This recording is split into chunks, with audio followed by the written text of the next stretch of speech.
Baik, itu kurang lebih, untuk transaksi di penjualan ya. Kita misalkan kalau di pembelian bagaimana? Nah, ini kalau pembelian kan kita masuknya ke PPN masukan. Kalau yang tadi penjualan kita di PPN keluaran. Nah, kita misalkan buat sebuah ilustrasi ya. Ada ilustrasi pembelian, kita ada beli barang ya.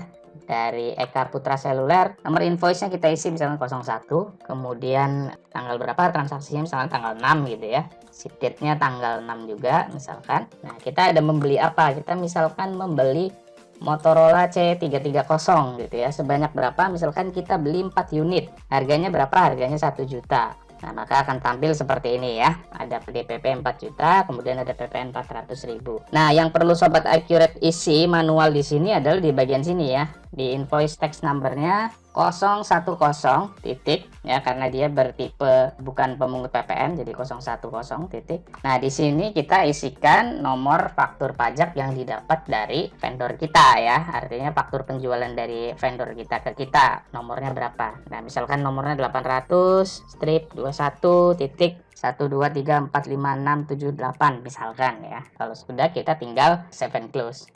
Nah, selanjutnya misalkan bagaimana kalau ada transaksi yang ada uang mukanya juga gitu ya. Kita beli tapi harus DP dulu. Seperti tadi di sales invoice kita perlu sales order. Di sini juga sama, di purchase kita perlu purchase order dahulu ya kalau ada transaksi yang ada uang mukanya. Kita misalkan ada uang muka ke Mitra Perkasa.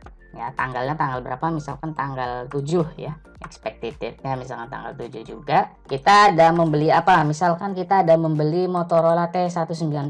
Harganya berapa? Misalkan harganya 1.200.000. Ya, kita misalkan membeli satu unit Motorola T190 seharga 1,2. Nah, kemudian kita ada memberikan uang muka pembelian ke Mitra Perkasa. Nah, kita klik tombol down payment. Nah, kita lepas centangan inclusive text-nya. Misalkan kita pajaknya ini exclude ya, bukan include. Kita masukkan untuk nomor invoice DP-nya misalkan 02, tanggalnya tanggal 7 misalkan. Sititnya juga tanggal 7. Kemudian kita edit di unit price-nya ini senilai uang muka yang kita berikan. Misalkan 500.000 ya. Nah, dikenakan pajak jadi nilainya 550.000. Nah, di sini kita perlu isi juga ya manual 010 titik. Misalkan di sini adalah 800 strip 21 titik 1234567 misalkan gitu ya. Jadi ini penomoran ini disesuaikan dengan faktur pajak, nomor faktur pajak yang didapat dari pemasok ya. Seperti ini, kemudian kita save and close. Nah, misalkan satu hari kemudian kita ada melakukan pelunasan dan kita terima barang ya, kita buat purchase invoice-nya.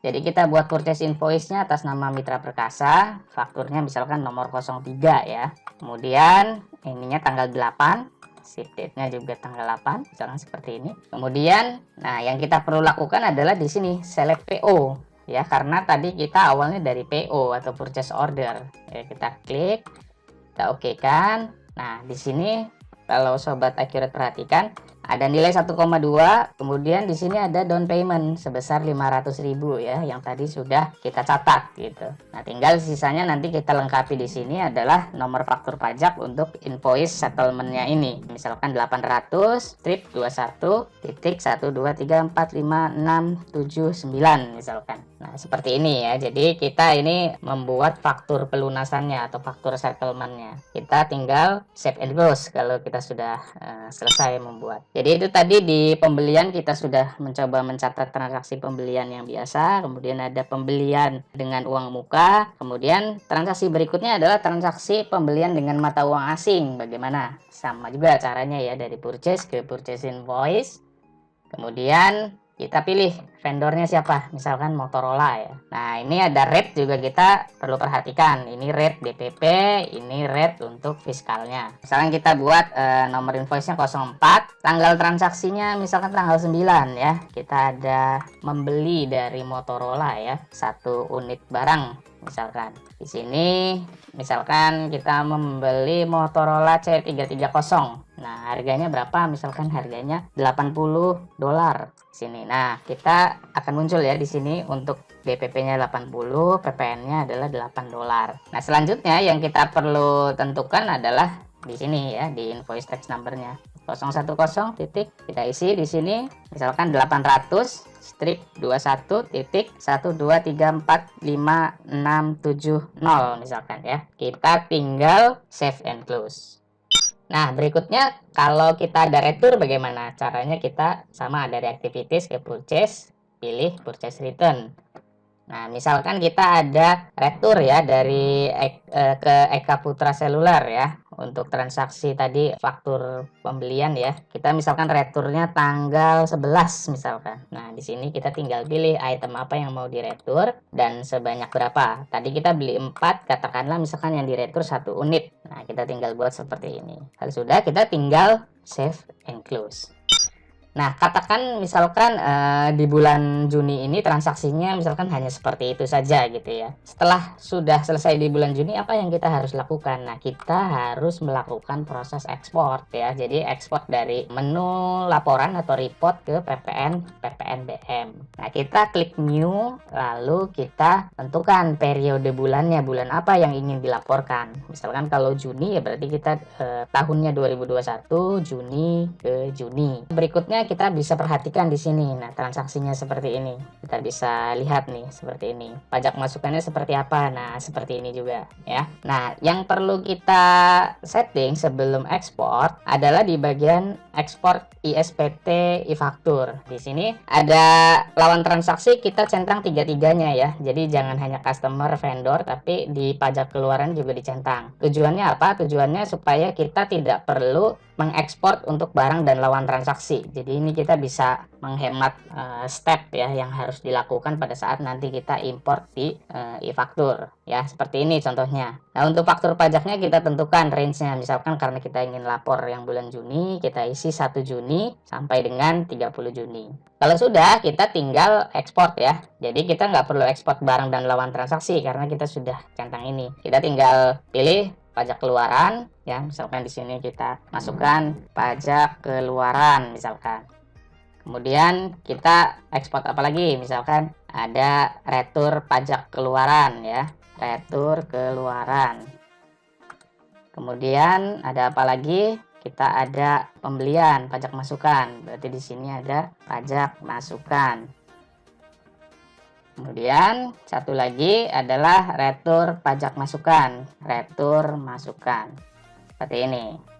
Karena kita tidak ada transaksi dokumen lain atau retur dokumen lain, ya otomatis kita tidak perlu ekspor karena juga kosong, isinya tidak ada gitu ya. Nah, kalau kita sudah mengekspor CSV-nya, nah yang perlu Sobat Accurate lakukan adalah tinggal ke e-fakturnya ya. Stepnya seperti apa? Jadi pertama kita masuk ke bagian yang referensi, lawan transaksi dan barang dan jasa seperti yang tadi sudah saya info. Karena kita sudah mencentang di pajak keluaran, maka ini kita bisa skip. Kita langsung bisa masuk ke bagian referensi nomor fakturnya. Kita rekam nomor faktur yang kita sudah buat adalah 900 21 1234567 dan 900 21 123455650. Nomor ini nomor dari mana? Nomor yang tadi sudah didapatkan dari DJP dan sudah kita masukkan di sini ya, di list address ke tax number. Baik, kita kembali ke e-fakturnya.